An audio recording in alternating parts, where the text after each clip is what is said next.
guys. Good morning, good afternoon, good evening. Welcome back to Cherry and Timber Talk. And it's been a long break. A lot of things have happened since our last episode. England have won a T20 World Cup against Pakistan. Apparently, they're still playing against Pakistan, but in Rawalpindi, where there have been some 15,000 runs scored in 2 days' time, and and I think the same is happening with West Indies versus Australia as well at Perth. That's an interesting test match, though. It's a lot of fight being shown by the West Indies, and yeah, so it's heading towards a great result of sorts. But the reason why we are here is because we have Nishad back, and we also have Sid back today. Thanks, Sid, for joining us as well. And we have Hi. a lovely book which has been co-authored by Nishad, Limitless, and all of us would love to know a little more insights on that. And I would leave it all up to you, Nishad, to start off. Well, here's the book firstly. So, Limitless, and Mahesh has got a copy. Siddharth also has one. And yes, so this is about Indian cricket's paradigm shift of 2007. And because in hindsight, 2007 is important not just for Indian cricket, but Indian sport, I would say. A lot of things changed for Indian sport because of the events of the year 2007. And it's not just cricket. So, which is why this idea was there with me for like quite some time pre-pandemic, but because of a lot of things, it got delayed. And there was, of course, Twice Upon a Time, the book that Sachin and I co-authored, which was our first book together. That happened in 2021, but then we decided to revive this idea. And, it has been a fantastic experience because, emotionally, this idea has been really close and really wanted to do this because 2007 even I owe a lot to that victory, so which is why we really wanted to do this. And yeah, that's what is the background behind it. Interesting. So unfortunately, I haven't got my copy yet because I'm waiting to get it personally signed by Nishad when I meet him in India. But yeah, Siddharth and Mahesh's cricket kathas as well. Cricket kathas as well, exactly. So yeah, so please don't murder me for that.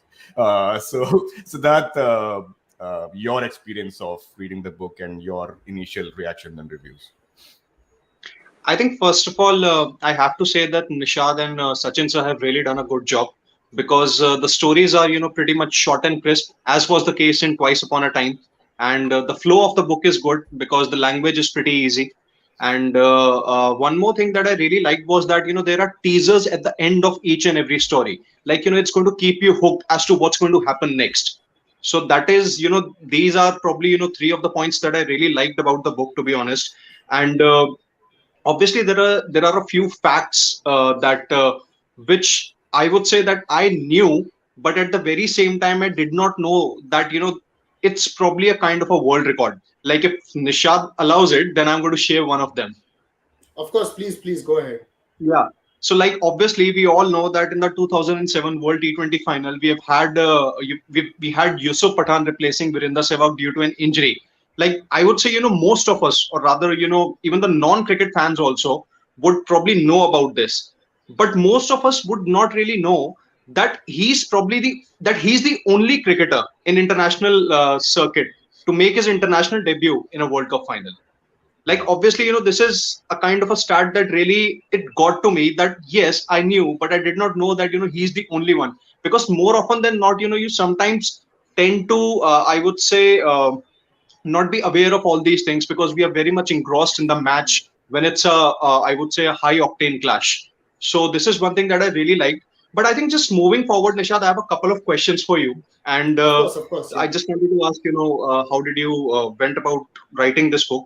So my first question is that how did you find the balance between being informative without including those gratuitous or maybe the unnecessary details?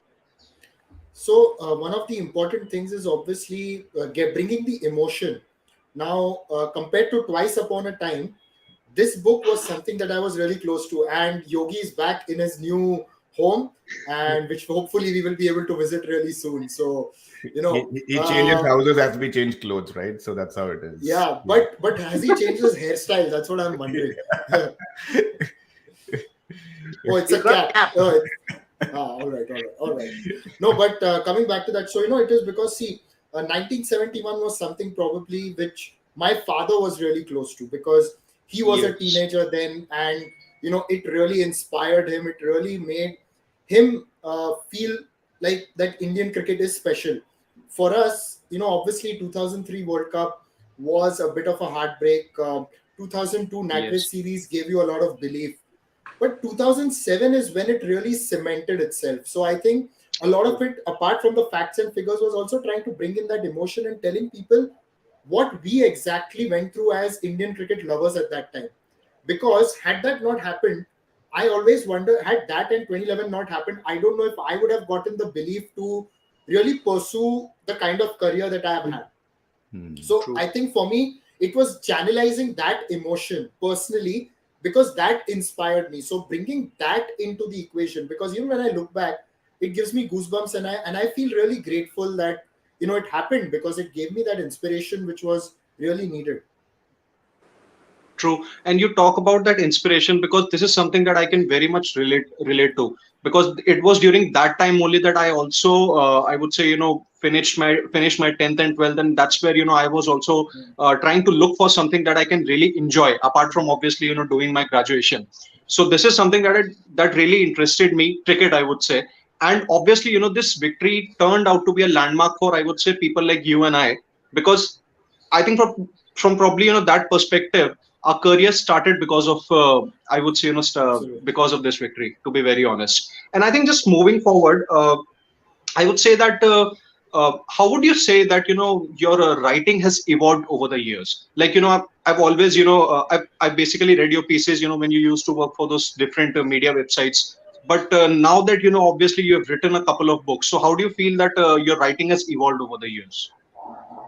So one of the things, when I used to write for Cricket Country all those years ago, Venu knows me since then, and he used to read a lot of my articles. And back then, I would say it was a lot of learning, and it was a lot of discovering what I was really capable of doing. But there was a lot of pressure as well. You've had a full time media Yes. job, how difficult it can be, and there was a lot of competition with some of my colleagues as well, and I wasn't the most natural writer. But last two books have been when I've really enjoyed my writing. So I think that has been the main thing. It has been more about confidence and not caring about how it's going to be critically perceived and everything. Main thing was Yeah. literally about enjoying it. I know that, and I've said this in a lot of my commentary in recent times, and because I've started understanding it now, is that you have covered a lot of press conferences, and whenever captains have said we focus on the process, and we would always say ye kya घिसा पिटा line bol raha hai. But actually Yes. actually it makes a lot of sense. It makes Yeah. tremendous sense, because you focus on the process, things eventually take care. I mean, that's what it is. You focus on the next ball, you focus on the next writing, your article, or you focus on the next sentence, break it down, and eventually it follows. So I think that is something that I've really learned across this journey. Interesting. That's nice. Nishad, we have a few fans out there. They want you for PM. So No chance, no chance, no. after Krishna getting Nishad as the next man. I'll get to Mahesh now, and Mahesh, obviously you will have your own set of questions for Nishad as well. But I think there's one interesting thing which came out of Siddharth's points, and I think it's probably we have been following Indian cricket a little more before Siddharth came into his fandom for Indian cricket. So obviously we have seen the lows of '96, and then we saw what happened in '99 from a World Cup perspective, and then 2003 was a kind of a heartbreak. 2007 we kind of the 50 over World Cup was a huge low in Indian cricket, and if I could put it in that perspective, Mahesh, it's kind of similar to what happened in 2000 as well, right? Where we did not have a direction going forward. When Ganguly was made the captain Yeah. after the match fixing saga. Same with 2007 when Dravid and the fallout with Greg Chappell and all those kind of things came into existence. So it's fair to say that those 2 years were kind of similar and related in terms of how we didn't have a clear direction moving forward. So I'll kind of leave the floor to you and let you ask your question to Nishad as well. To begin with, And yeah. actually talking about this this part about the heartbreak, and how it all evolved. Yes. Actually, the book starts with 2007 50 over World Cup. Yeah. It starts with that. So, yeah. Yes. So to begin with, what Siddharth said was correct. I mean, both the books that Nishad has co-authored, that is Twice Upon a Time and Limitless, if you see the structure-wise, the tone, the language, there is similarity. The stories are crisp, as what Siddharth said. So what happens is when you have short stories, you tend to read as much as possible and you don't want to give up the book very quickly. And that's been the reason in both the cases. I think the day the book came, I pinged Nishad and I told him the book has come. In fact, you won't believe it. I ordered from Flipkart and Amazon and both came to me. Now I've got 2 copies with me. Okay. And I started reading it, and like the earlier book, I finished it almost like in a few hours. And the thing was that because these stories are short and you see the next headline, you're tempted to read the next story. And like what both of them said, this has just been about 15 years old. This 2007 World Cup is just 15 years old. 1971 was, I think, just a year after I was born. So the fact was that I had no clue about it. So every story was interesting to read because most of the stories was not known to me. Whereas in the 2007 World Cup, you knew a lot of it. But it is like this, you watch a full days of cricket, yet you go and read the websites. Just, it actually gives you a lot of fun. And most of these stories, they're short, crisp, and very informative. And like what Nishad said, it starts off as the 2007 World Cup. And the first couple of chapters itself, it got me on my back foot because I did not realize that till the time I read the book, that the BCCI was not very keen on participating in the 2007 World Cup. And whoever it was concerned said that we don't want to participate, and how the whole thing, came around and India participated and went on to win the World Cup. And just imagine that World Cup victory has actually changed the face of Indian cricket to a very large extent because that's how the IPL came along and everything changed, right? So that was a very interesting piece. But to Nishad, the one question that I want to ask is the finals, the last over, Joginder Sharma comes to bowl. What was the reason behind that? Was it that he was the only, probably one of the 2 options that Dhoni had, or was it that he had more confidence in Joginder Sharma? Well, first of all, to debunk some of the myths spread by legends across the border, who said that the senior bowlers were not ready to bowl, which is not true, because Srishant and RP Singh were done. Irfan bowled a brilliant spell in the middle. He was done. Now, when you talk about Harbhajan, obviously, there has been an interview I've read later. Harbhajan was trying to fire it in and just get over and done with. He said that he didn't have that much, know-how for T20 at the time. Everybody was trying to figure out T20. Correct. Actually, Misbah was someone who had figured out T20 way before a lot of other people. That's what Jeff Lawson told me for the interviews for this book. But one thing that I must say is that MS Dhoni, this is his mind, in the sense that he had played against India, Pakistan A in Kenya. Misbah was a part of that Pakistan A team. And MS was the wicketkeeper, and he had observed Misbah, and he figured that Misbah used to play spinners very well.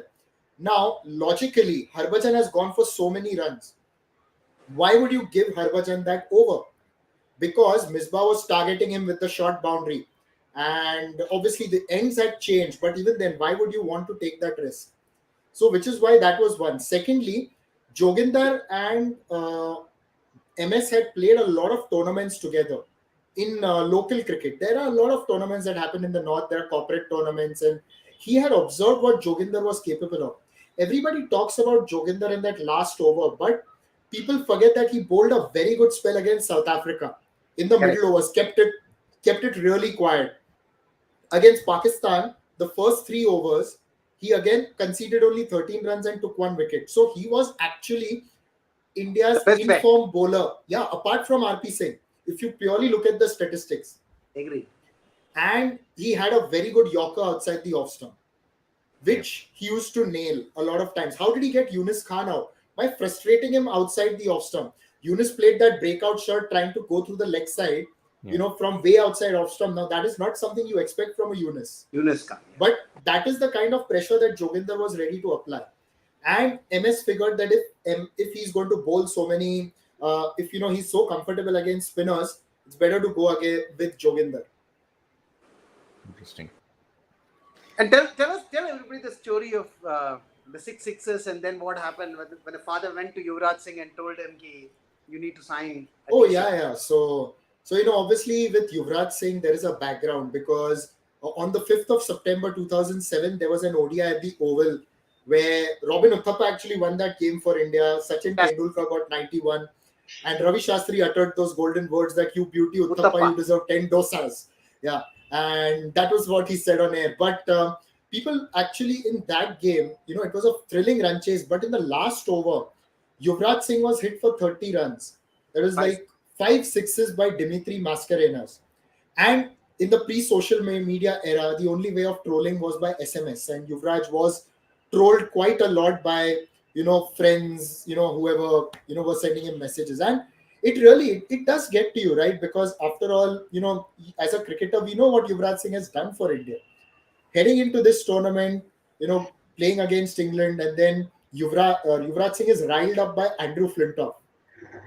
Flintoff, who comes and bowls two perfectly good Yorkers, and Yuvraj is able to get them away for fours. And there is a bit of an altercation. Yuvraj shows him his bat, and then it's basically like everything was done by Flintoff, but it was ultimately Broad who bore the brunt.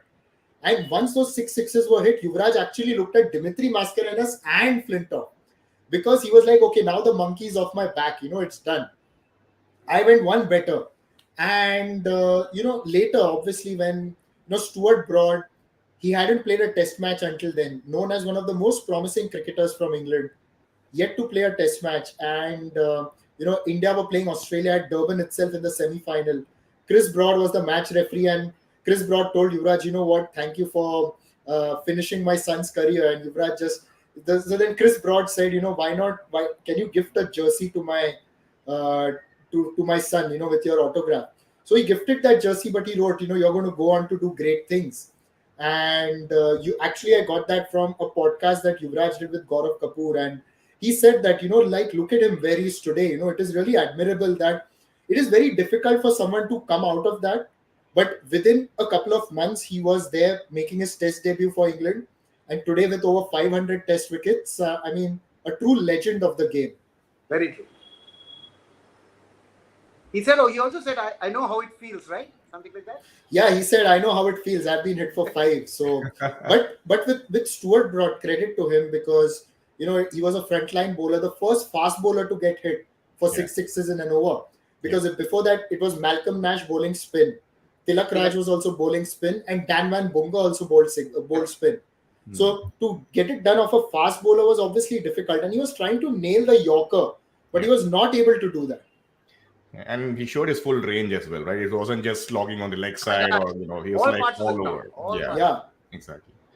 Yogi, you've been very quiet, man. I think we want to hear from you. So, 2007 World Cup. So I want to take you back to the semifinals when Mr. Hayden was actually on a rampage. And then we saw something that would delight cockles of any fast bowler. Oh, yes. So, about that, I would say it is my favorite game of that World Cup period. It's not the game it's against Australia, because, Correct. there is a bit of statistics now that I'd like to read out now. It is from that, the background, because when it was Australia, there was a thing that, what, we are gone. It was only in test matches that India really believed that, there is something that India could do. But against Australia, it was a completely different thing, because you look at it from the turn of the century, what had happened against Australia. So India had played, I think in test matches, it was pretty much even. But in terms of ODIs, it was different. Like, for example, here we go. So there were 11 test matches since 2001 that the two teams had played until that semi-final. 4 each had been won by each side. Obviously, that included, it included the great victories of Kolkata, Chennai, Adelaide, so it included that. But when it came to the one-day international, since 2001, India had lost 15 ODIs out of 21 to Australia. And the last big game that India had won against Australia was that 2000 knockout. So Kenya. it is then that they had. I'm sorry, my phone's ringing. That Let it was the just ring. that was the birth of Yeah. Yuvraj Singh kind of a match, wasn't it? Oh yeah, With yeah, and it was 20. So out of 21 matches, 15 were actually won by Australia, and the last big game was the knockout in 2000 in Kenya. So and the last ODI I think they had won was in Brisbane in that Commonwealth in that BB series it was called in 2004. So correct. there wasn't that belief that India could get past Australia. And our records in World Cups with against Australia was horrible. 2003 as Oh well. We yeah, lost the only two games against Australia as well, right? Both the games. yeah, yeah. against- Yeah, so it was coming when you're coming into that, and these guys were ready to give it to the Aussies, because see when these guys actually when the Aussies spoke to the Indians, it was Tendulkar, stone faced. I'll answer with the bat. Ganguly maybe turn up late for the toss. Dravid would be VVS fine. not. Dravid would be silent, but then he'll just have, as one of the Aussies said, you want to see aggression, look into his eyes. VVS Lakshman, he'll flick the next ball through mid wicket from way outside off stump probably. Like a So there revolving was, door. yeah, the answer was through this. The answer was through the game. Zahir Khan a couple of times may have tried to give it back, but these guys were like, what, we'll just give it back to them. So there was a lot of sledging happening. Robin Uthappa also was giving it back to them, and Yes.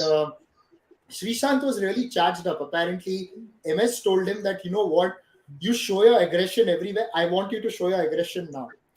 And to think that he bowled 4 overs, one maiden, 12 runs for 2 wickets on Wickets, that exactly. kind of a pitch, Yeah. and getting I think Adam Gilchrist through the gate. It was simply brilliant. And then Hayden was in the form of his life after the 2007 World Cup Yes. in one day cricket. He was the leading run scorer in that tournament as well in T20 World Cup.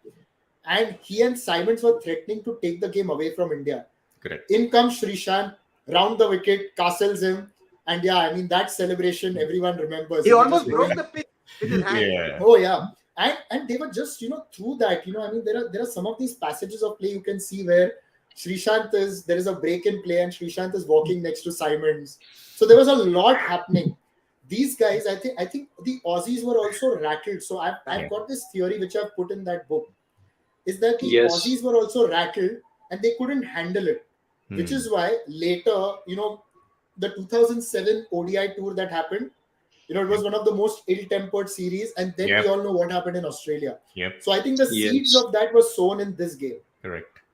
Yeah, I think True. Nishad, to your point, that spell of Srishant was so underrated, right? It was overshadowed by Yuvraj's brilliance in that game, the 70 or 30 True. odd balls that he scored, right? But this spell, definitely, probably that was kind of the one which sealed the game for India when India was Correct. bowling, right? So, yeah, I think that True. was Because something. at that point, I And think one more interesting thing from Robin Uthappa, I think, in this book is that when he himself claimed that when he started to sledge Matthew Hayden, it really went on, and Hayden did not talk to him for 2 years.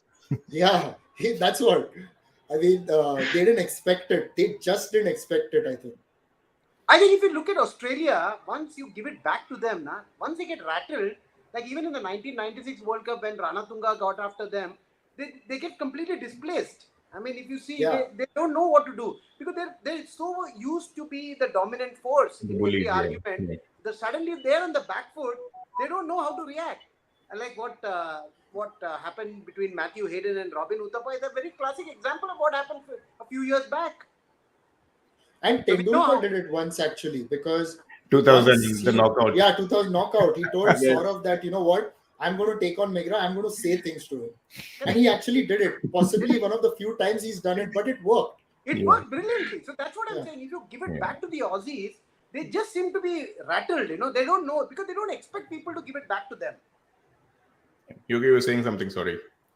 No, I was just saying, I think, at that point when Srishant came on to bowl, I think Hayden was genuinely running away with that game. And I think, if he'd negotiated Srishant at that point, who knows, Australia may have actually, cruised past. So I thought that was like a real killer moment in that game, So, I mean, obviously the finals happened and we won.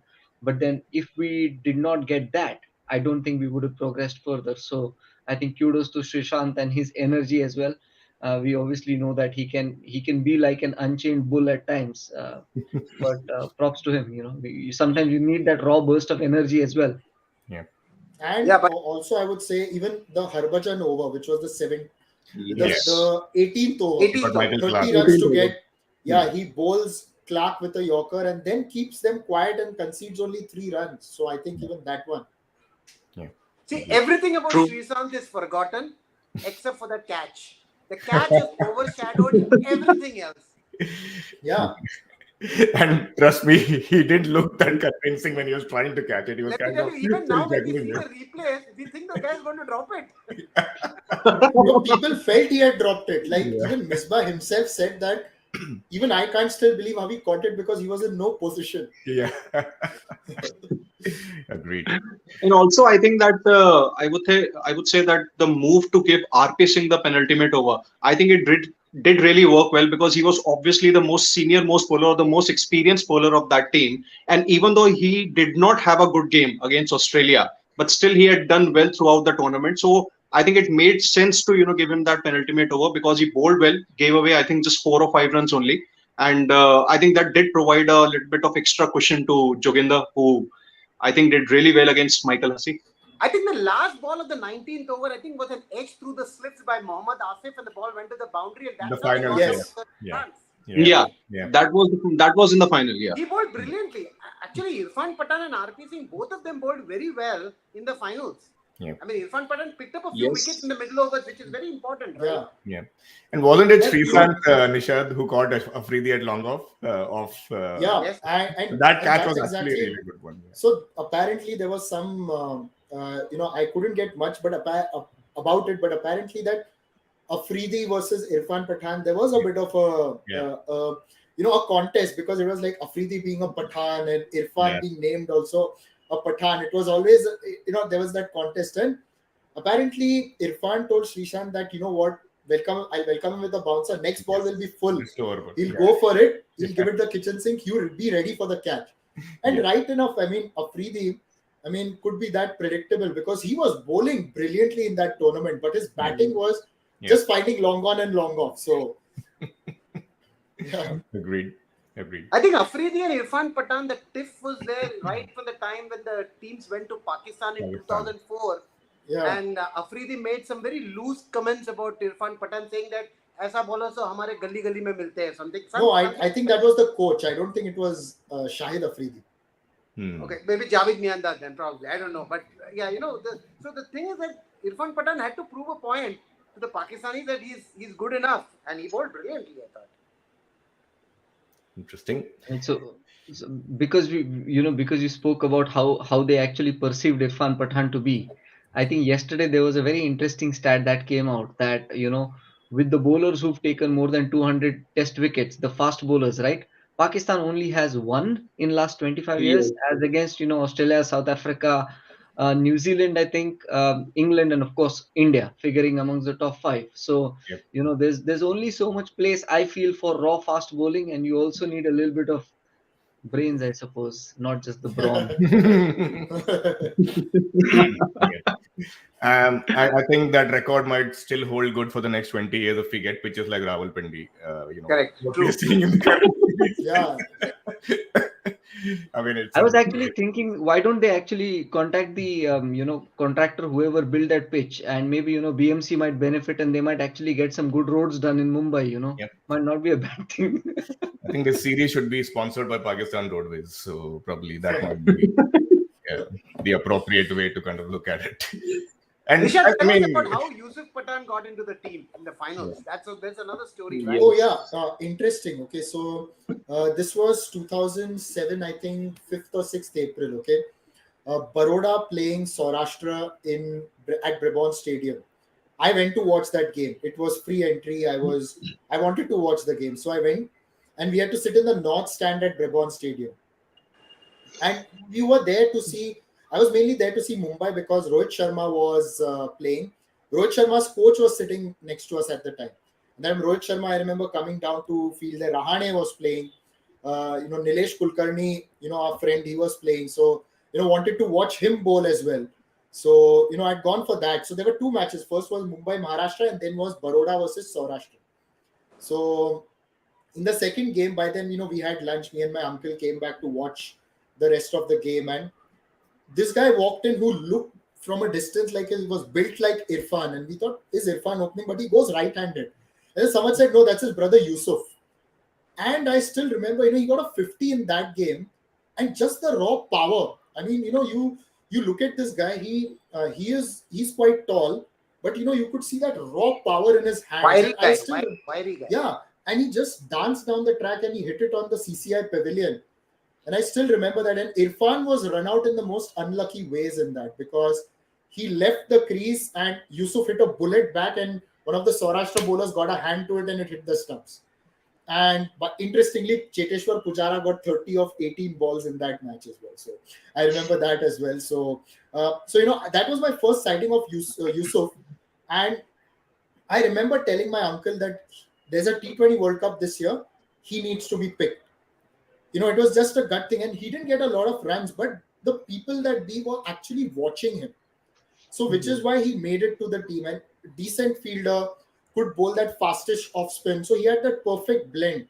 So they went by that. They went by the fact that he's got the power to actually do things. There was another all-rounder as well. I think his name was Niranjan Behra.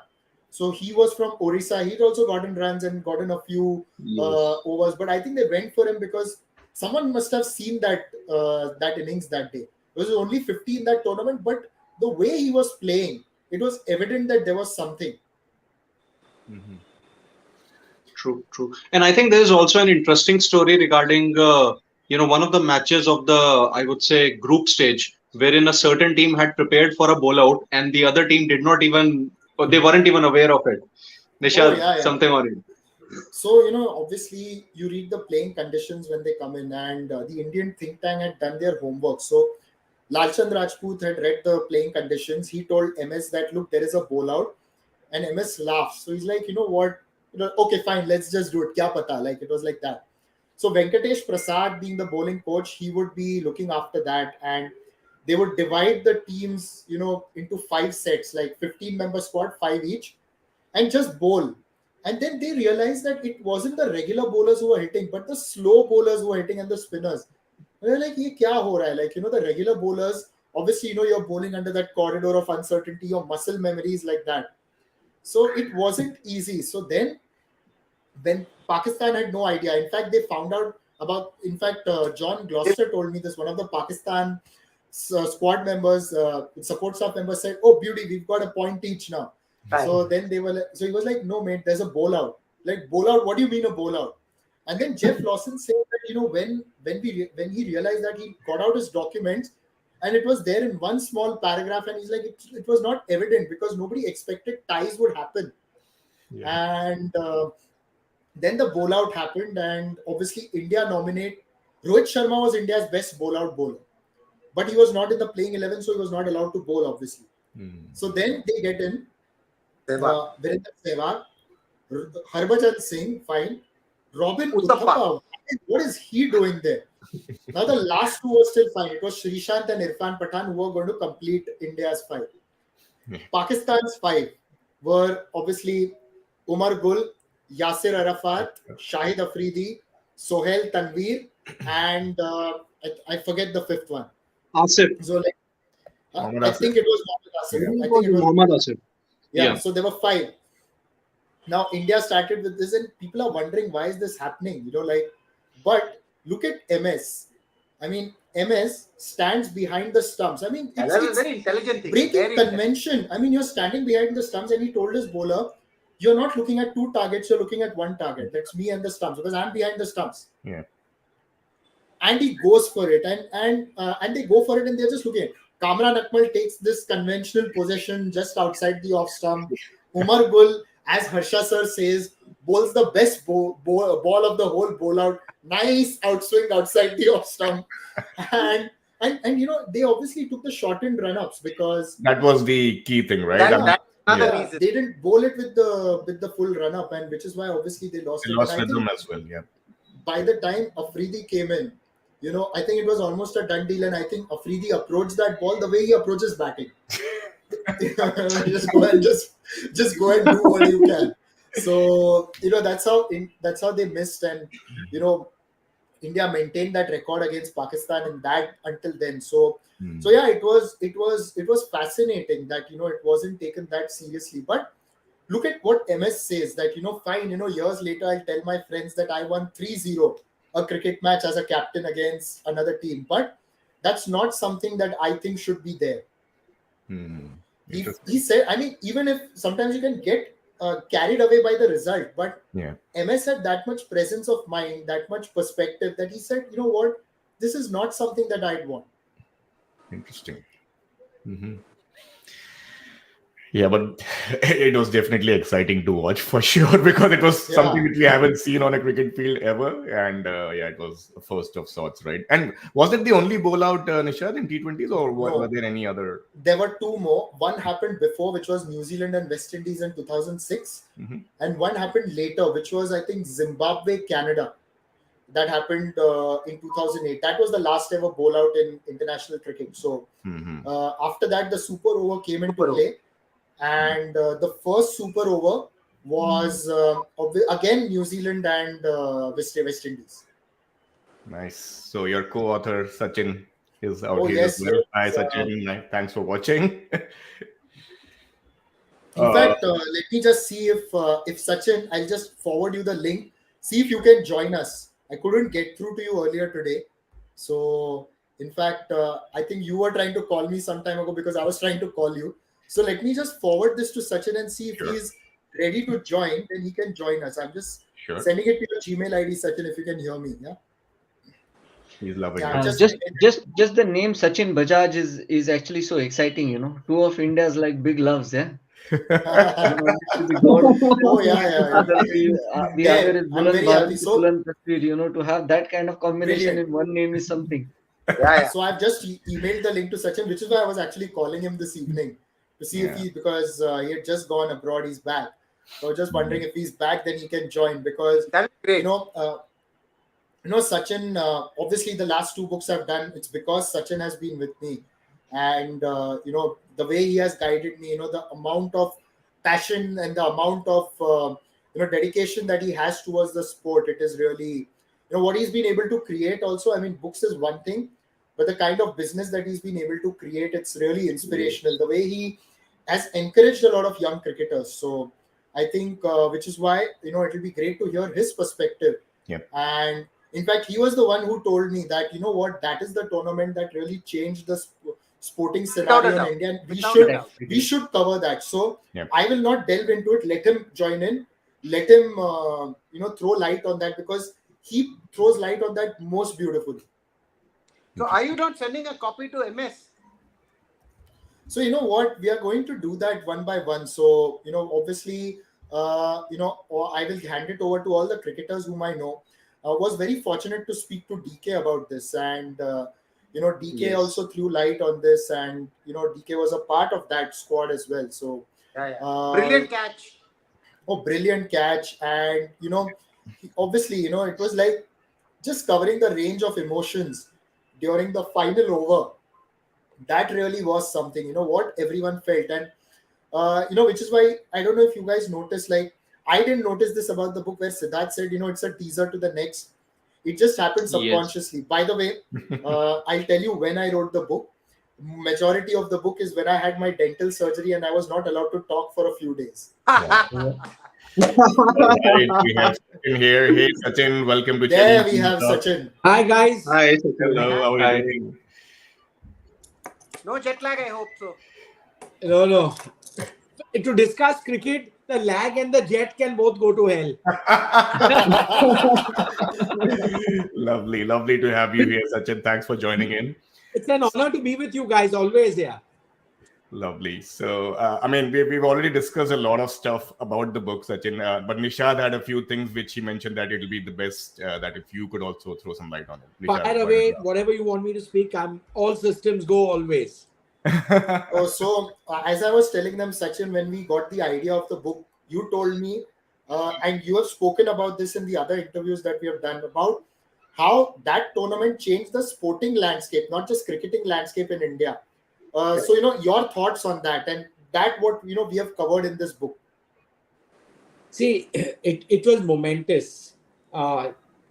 Chappell decided not to continue his association with the Indian team, but a lot of the juniors he had groomed flowered in this tournament. Yeah, a lot of people came through because of what the good Greg Chappell had done at that time, and going there without your stalwarts and pulling a double rabbit out of the hat the way we did, I think it's unbelievable. And see, the IPL was being planned around this time, but what this did was it gave momentum to the launch of the IPL. It gave momentum to the T20 game, and just see where T20 cricket is today, the jobs it is creating worldwide. I've just come back from Dubai, and there was a T10 league, and everyone says T10 cricket is like this, it's like that, but look at the people it's employing. Now today you have this league in South Africa, you have the Emirates League. It's giving jobs to people, it's giving opportunities to cricket. I saw Rakeem Cornwall, and for someone like him to earn his $35,000 for 2 weeks work, and he does it for 5 years, he's bought himself a house in his native country. So look at the power of what it is, and it all starts back to 2007 because T20 cricket had started then. I mean, I remember when I was playing club cricket socially in Yorkshire, there used to be the Sanderson Ford T20 League. Back in the day, it was or the Evening Standard League. So it has always been there, but what happened in 2007? I mean, when Marine Drive was filled up the way it was, just see some of those photographs when the team was heading towards the Mumbai Cricket Association, Wankhede Stadium.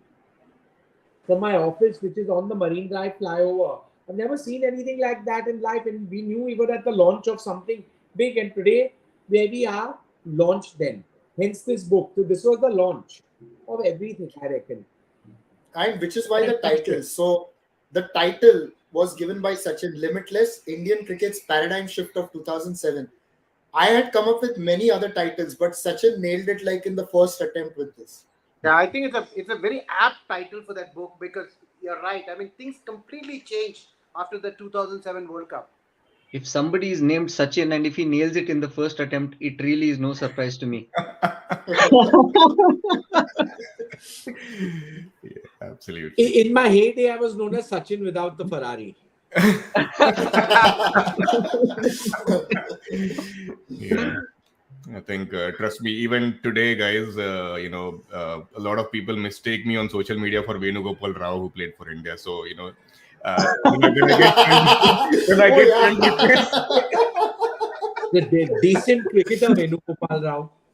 so when I get friend requests on Facebook and stuff, I always get this caveat. I was a huge fan of you, sir. Love to connect with you and stuff. I said, okay, thanks. I'll take in that application. So I think Sachin would have seen much more glory in that aspect with that name. So I think I have one question here, Sachin, and I actually wanted to ask Nishad as well. Before we wanted to end this show, and I think, and it's kind of a tall claim, but do you feel where Indian cricket is today in 2022? Is it kind of a similar thing to what happened in say 2000, 2007? I mean, we discussed 2000 when we had a huge paradigm shift from captaincy and match fixing and all those things, right? And even in 2007 when we lost the World Cup, the ODI World Cup, excuse me, and then we kind of moved into this new era, right? Do you think that after the current T20 World Cup, which just concluded, right? Do you think we are also heading towards a new paradigm of sorts, wherein we are going to see a lot of changes, we're going to see a lot of different approaches to be, employed in all three formats, or is it kind of too early to call that out? No. I'll tell you my perspective. We might not have done very well in the tournament, but we haven't done badly either. Agreed. Yeah. We made a semi-final. Maybe what we need is a fresh approach to white ball cricket. We came up against an England team that was on a mission. Their strategy was well planned. Their execution was excellent. Mm-hmm. It's not that we didn't have a strategy or we didn't, but they were playing they were playing their mindset. They were playing on a different belief level here. And anybody who came up against that England team would have got smashed that day. It was just one of those days. But yes, I think there will be a change in strategy on our white ball cricket. And I've just come back from the England under-19 camp in Abu Dhabi, where we had taken some net bowlers and all. And just to see what see the level of investment they make in a cricket for an under-19 camp. They have flown net bowlers in from Bombay to Abu Dhabi. Shows you their level of planning. And I think we are also evolving at that pace, and we will also plan. And I reckon, whatever anyone says, I reckon India will challenge England hard during in the coming World Cup. The necessary changes will happen. I think Rohit and Rahul have a lot to offer. And I think our entire focus is going to be one-day cricket over the next year. We need I'm sure the better guys like Rahul and Vikram Rathore and all are well qualified to make that paradigm shift. And I'm confident we'll be competing for honours in the World Cup in India next year. I don't doubt that for a second. Yeah, I'll back our guys. Indian cricket is very well run. It's the best it's been run in a long time. And I give credit, whether it's to our logistics guys or to our operations guys. Look at the team we've got, whether it's Hemang, our CEO, or Gaurav or Abby. We've got good strategy people, and Jay Shah is a master operator. He runs a very good ship, and he's empowered people to work. So I think Indian cricket is on the rise. Off the field, on the field, I'm convinced. This tournament loss was a blip, according to me. No, and I will back what Sachin said. A lot of the work that the administrators do is not discussed a lot. So even right from the top, where there is a lot of backing to do the right things. There is a lot of backing to make the structure stronger. There is a lot of backing for it to be well run. See, today, you don't have to worry. Like cricketers don't have to worry about their payments and all. It's all happening. They don't have to worry about their facilities.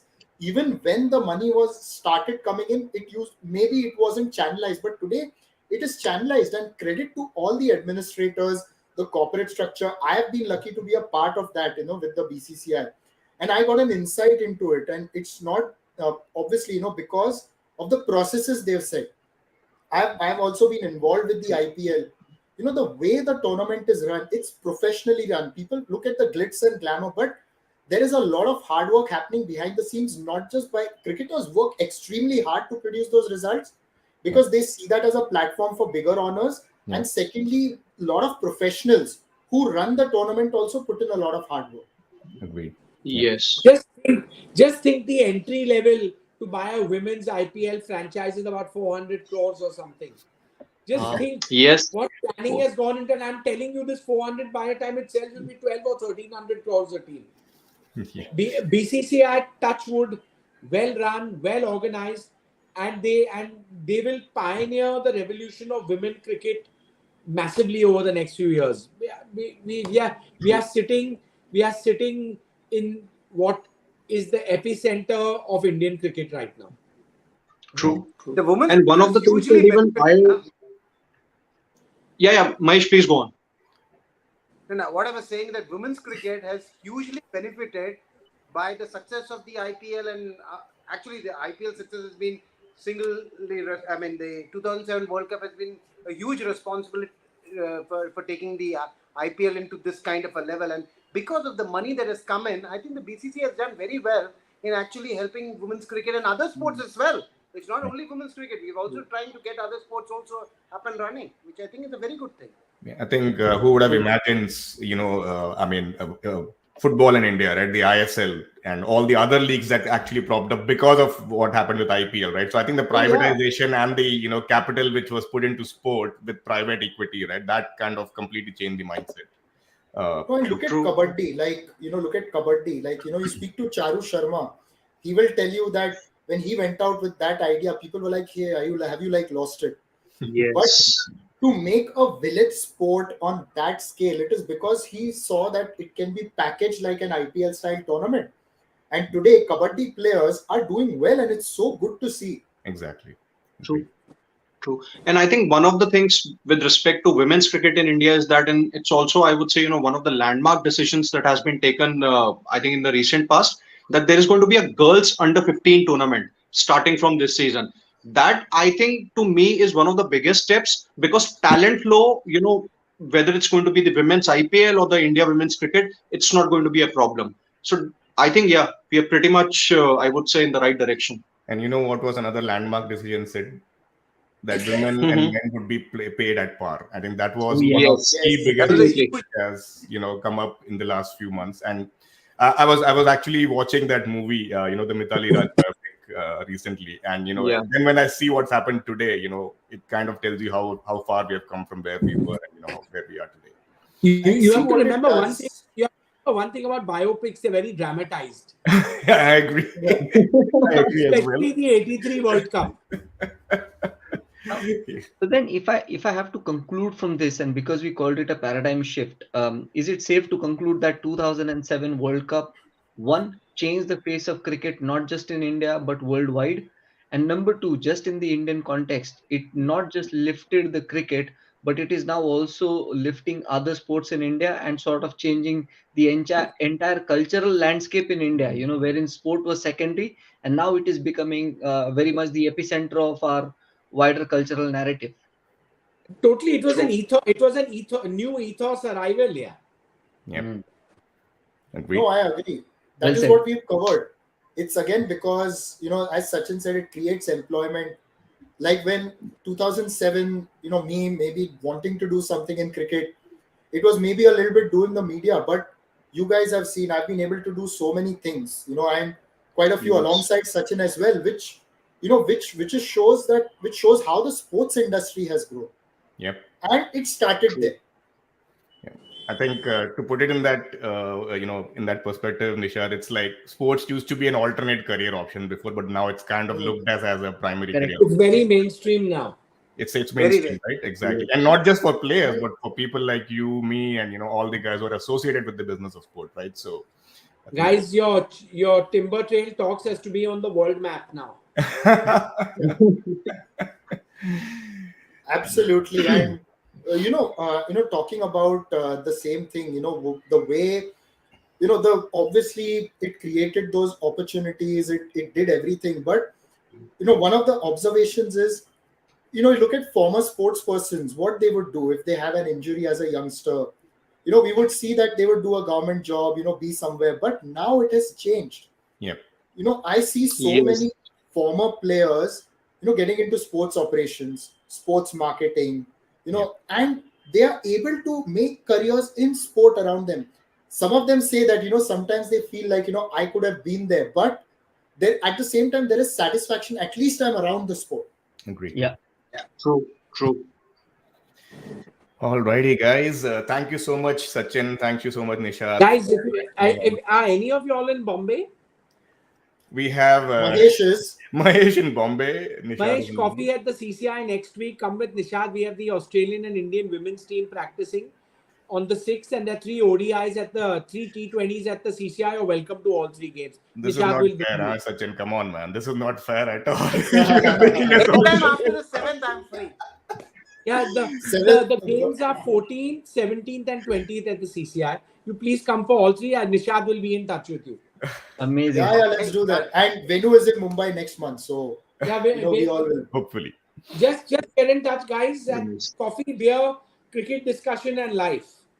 And life. Love Nothing. that. And listen, Nishad might have told you earlier in the program, our next book is on Tendulkar, and it will be out by Feb. Yes. Awesome. Wow. Awesome. Oh, So yes. we want to commemorate his 50th birthday. That's why.